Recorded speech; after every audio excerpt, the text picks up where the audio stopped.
Herkese merhaba. Meçhul Ben kanalındasınız. Bugün Hyundai Bayon araçlarda Bluetooth bağlantısı ve Android Auto veya CarPlay bağlantısı nasıl yapılır? Videomuz bununla ilgili olacak. Önce menüye nasıl ulaşıyoruz? Setup ayarlarını açıyoruz. Buradan cihaz bağlantısı, Bluetooth bağlantıları. Buradan istediğiniz cihazı seçebilirsiniz veya silebilirsiniz. Bunların hepsini silelim.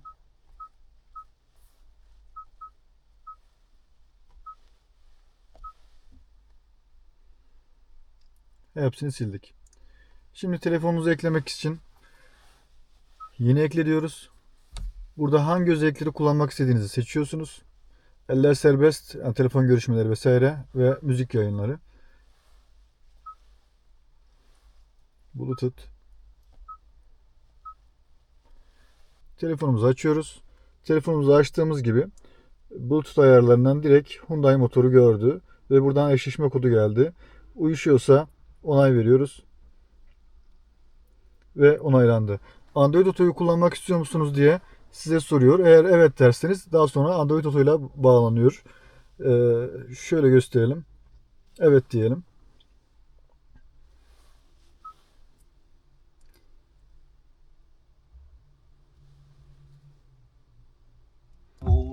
Evet.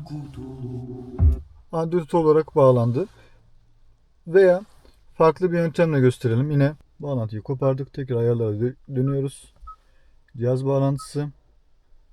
Bağlantıyı iptal et.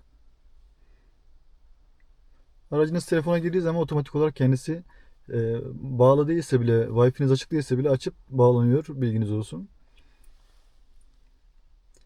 Şimdi bunu siliyoruz.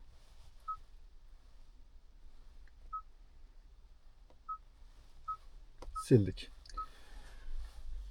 Şimdi daha kolay bir yöntemi de var. Bu şekilde veri aktarımı özelliği olan bir kablonuz varsa, yalnız şuradan değil, bu sadece şarj eder. Buradan taktıktan sonra telefonunuza direkt kablonuzu bağlarsanız otomatik olarak Android Auto'nuzu telefonunuza bağlayacaktır. Siz ekstra bir şey yapmanıza gerek yok. Evet, şu an direkt otomatik olarak bağlandı ve bağlantı ayarlarını kaydetti. Kablomuzu çekiyoruz ve bağlantı devam ediyor.